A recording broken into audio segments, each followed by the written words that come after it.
Hello friends, आप सभी का मेरे चैनल पर स्वागत है। फ्रेंड्स, आज मैं आप लोगों को फ्यूचर इंडेफिनिट टेंस पढ़ाऊंगा। फ्यूचर इंडेफिनिट टेंस को हिंदी में भविष्यत काल कहा जाता है। तो आइए इसके बारे में आप लोगों को संपूर्ण जानकारी दे दूं। फ्यूचर टेंस के चार भाग होते हैं। फ्यूचर इंडेफिनिट टेंस, इसे सिंपल फ्यूचर भी कहा जाता है। फिर future continuous tense, future perfect और फ्यूचर परफेक्ट कंटिन्यूअस टेंस। तो आज मैं आप लोगों को पढ़ाऊंगा फ्यूचर इंडेफिनिट टेंस। वैसे फ्यूचर टेंस के बारे में आप लोगों को बता दूं कि फ्यूचर टेंस क्या होता है। तो यहाँ देखिए लिखा हुआ, the future tense describes events और actions that will happen in the future. यानी कि वैसी कोई घटना या वैसा कोई एक्शन, वैसा कोई कार्य जो भविष्य में होगा, उसकी ओर इशारा करता है। It is used to indicate, इसका उपयोग किया जाता है यह दिखाने के लिए कि समथिंग दैट हैजंट हैपेंड, यानी कि जो अभी तक नहीं हुआ है, येट मीन्स अभी तक, बट इट इज एक्सपेक्टेड और प्लान्ड टू हैपन, जो जिसकी संभावना है, या ऐसी कोई प्लानिंग है जिसकी संभावना जो भविष्य में होगी, तो उसके लिए इस टेंस का यूज किया जाता है। ओके फ्रेंड्स, अब आइए इसकी पहचान के बारे में जानते हैं। तो इसकी पहचान है कि हिंदी वाक्य की क्रिया के अंत में गा, गे, गी इत्यादि आता है। जैसे वह पढ़ेगा, तो पढ़ेगा, लास्ट में गा लग गया। सोएगा, खेलेगा, वह जाएगी, देखेगी, ये सभी क्रियाओं के साथ गा, गी, गे लग जाते हैं।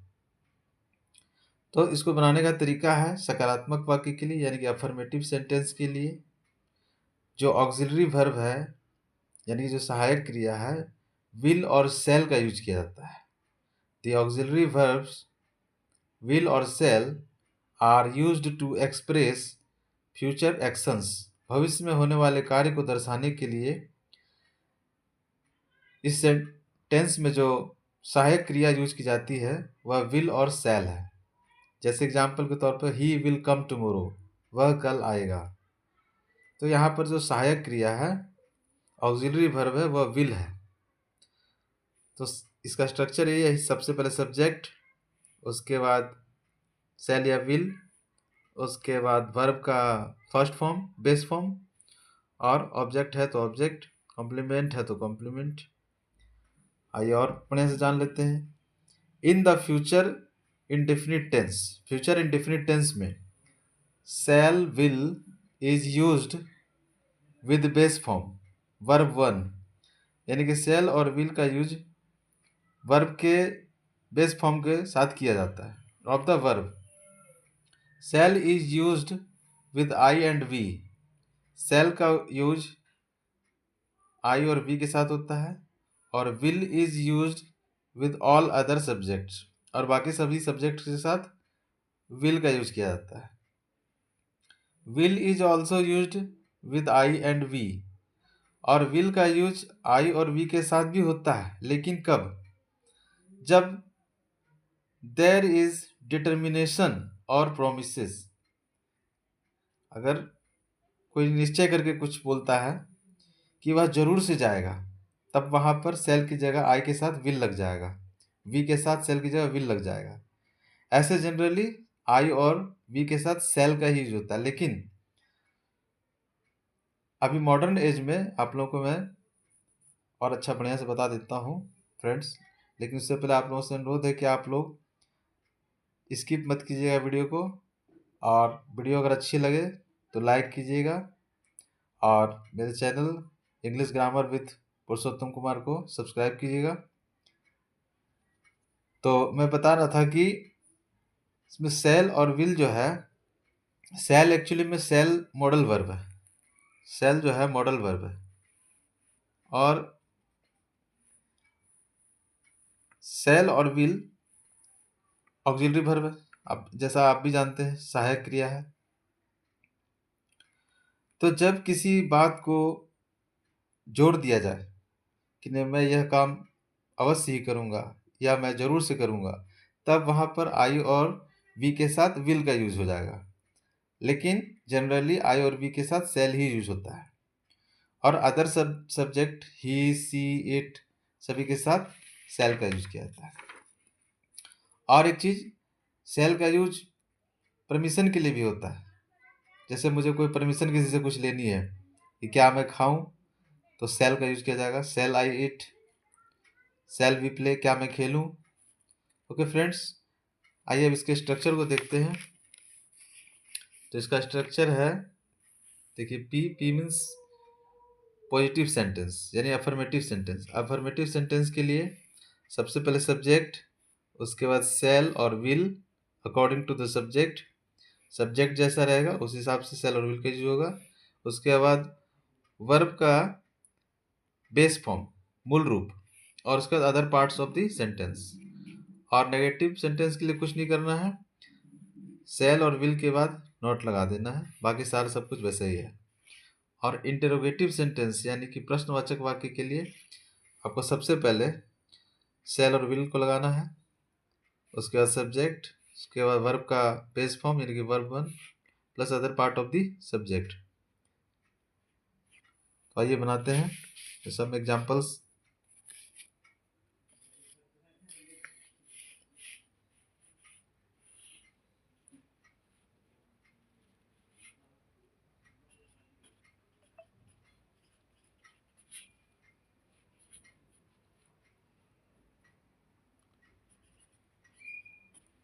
मैं कल पटना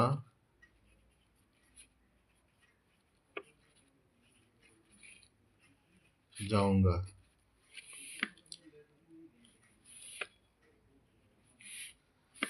तो यहाँ पर सब्जेक्ट हो जाएगा आई। जैसा मैंने बताया आप लोग आई के साथ सेल लगता है, आई सेल, और वर्ब का फर्स्ट फॉर्म गो टू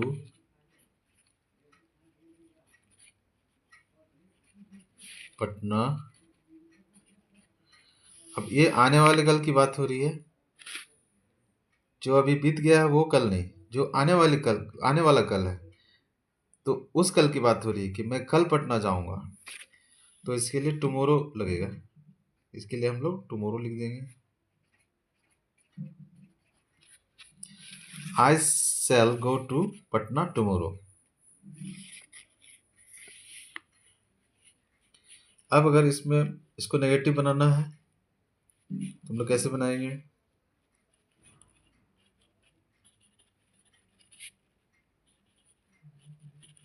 मैं कल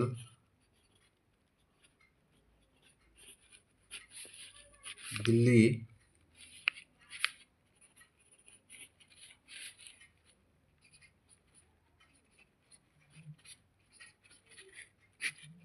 नहीं जाऊंगा, मैं कल दिल्ली नहीं जाऊंगा। तो ये नेगेटिव सेंटेंस है, और वाक्य की क्रिया के अंत में जाऊं के साथ में गा लगा हुआ, जाऊंगा, तो ये पहचान है, गा गी गे। तो मैं कल दिल्ली नहीं जाऊंगा, तो इसमें कुछ नहीं करना आप लोगों को। सबसे पहले subject I shall not, verb का first form I shall not go to Delhi tomorrow.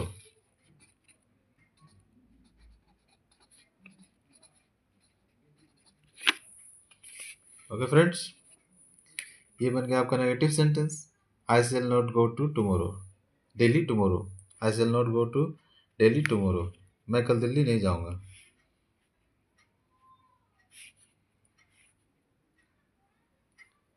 अब इसको इंटरोगेटिव बनाते हैं, क्या मैं कल दिल्ली जाऊंगा?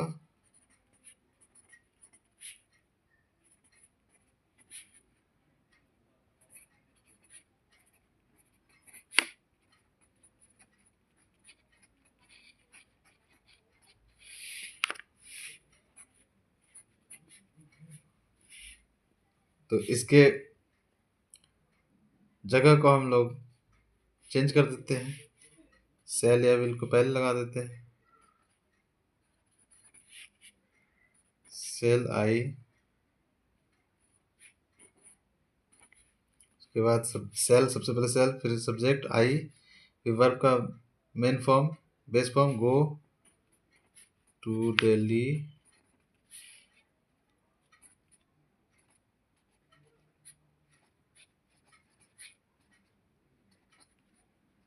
टुमारो।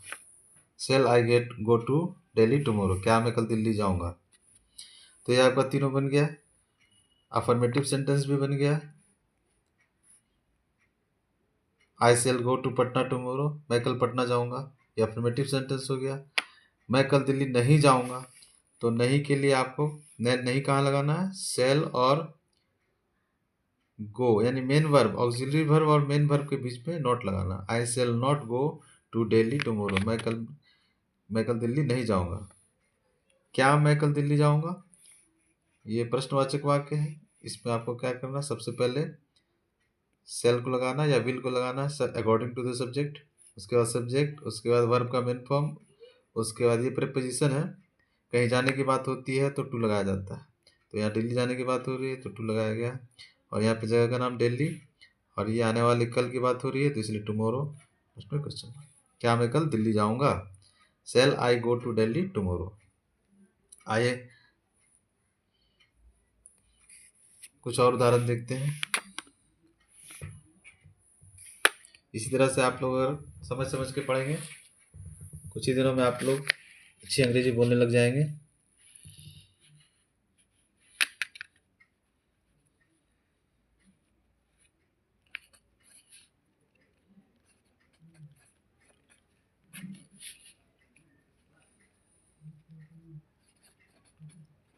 वे लोग आज यहाँ आएंगे।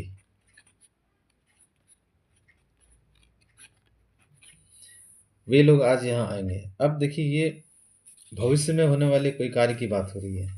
जैसा मैंने आप लोगों को बताया कि फ्यूचर टेंस का मतलब ये होता है कि वैसा कोई एक्शन, वैसा कोई इवेंट जो कि हुआ नहीं है, हैजंट हैपेंड, बट उसके होने की संभावना है, उसके होने की संभावना है। जैसा कि मैंने आप लोगों को यहाँ बताया भी कि future indefinite tense describes future indefinite tense describes events or actions that will happen in the future, जो कि भविष्य में होगा। It is used to indicate something that hasn't happened yet but it is expected or planned to happen, लेकिन यह होगा, संभावना है, एक्सपेक्टेशन है कि यह भविष्य में होगी। जैसे वे लोग आज यहाँ आएंगे, तो यह संभावना है कि भविष्य में यह कार्य होगा, उनके आने का कार्य होगा, लेकिन यह संभावना है, निश्चित नहीं है। आइए इसको बनाते हैं। वे लोग के लिए दे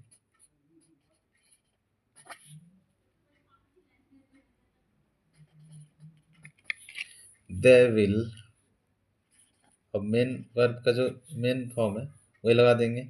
कम केम कम, तो आना का कम होता है, दे विल कम।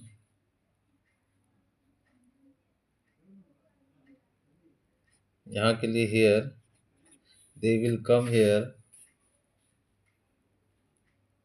और टुडे के लिए, आज के लिए today, they will come here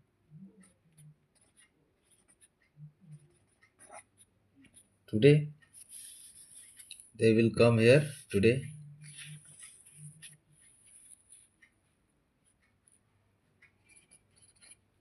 वह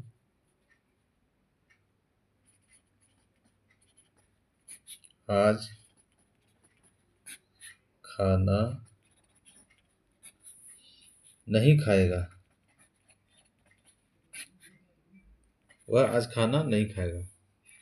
तो ये क्या है, इस वाक्य में क्या कह रहा है कि जो भविष्यत काल में जो काम होगा या नहीं होगा उसकी संभावना जताई जा रही है। जैसे वह आज खाना नहीं खाएगा, यानी कि उसका आज खाने खाने का मूड नहीं है या उसकी तबीयत खराब है, कोई ऐसी बात है।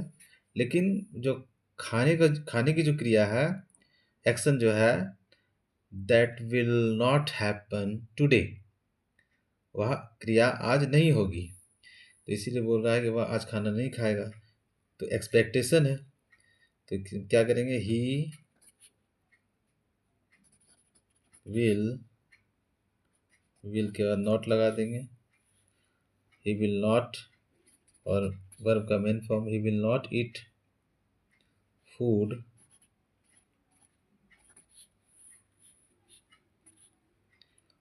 टुडे।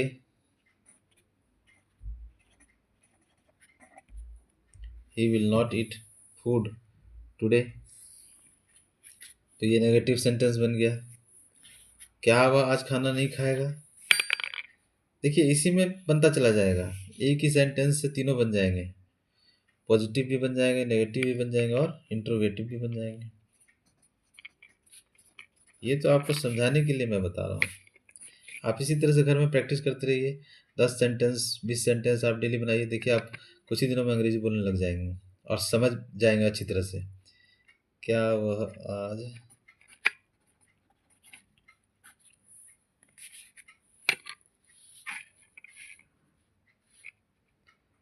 क्या वह आज भोजन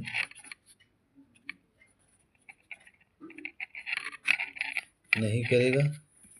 क्या वह आज भोजन नहीं करेगा या क्या वह आज खाना नहीं खाएगा, दोनों एक ही बात है। तो हम क्या बनाएंगे, सबसे पहले auxiliary verb will, he, subject not. अब देखिए इसमें इंट्रोगेटिव भी, प्रश्न भी है और नहीं भी लगा हुआ। तो विल ही नॉट, उसके बाद main verb, will he not eat food today. Will he not eat food today, क्या वह आज भोजन नहीं करेगा?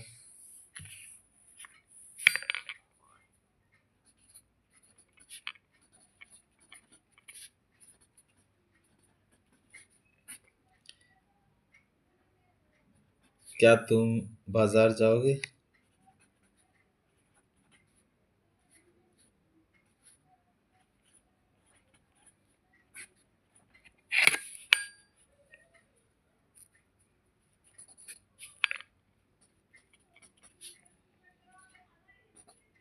सबसे पहले विल, यू सब्जेक्ट तुम के लिए, उसके बाद जाना का हो जाएगा go, will you go to market, question mark, will you go to market.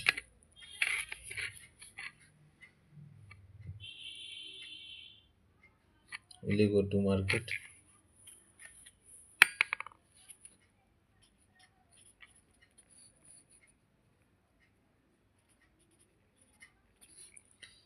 मैं कल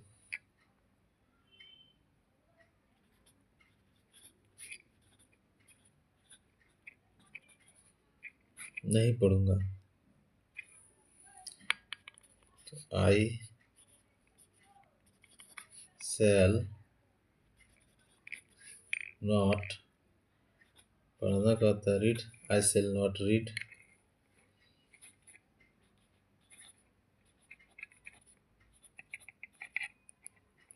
आई शैल नॉट रीड टुमारो। मैं कल नहीं पढ़ूंगा, ये आने वाले कल की बात हो रही है, तो इसके टुमारो लगेगा, आई शैल नॉट रीड टुमारो। शैल और ऑक्सिलरी वर्ब और मेन वर्ब के बीच में नॉट लग गया। ओके फ्रेंड्स, उम्मीद है कि आप लोगों को समझ में आ गया होगा। और एक चीज़ आप लोगों को बता देता हूँ कि इस टेंस में परमिशन के लिए शैल का यूज़ किया जाता है। अब परमिशन कौन लेता है? परमिशन या तो फर्स्ट पर्सन लेगा, आई लेगा, या वी लेगा। तो उस जगह पर परमिशन लेने के लिए शैल का यूज किया जाएगा। शैल आई गो, क्या मैं जाऊं?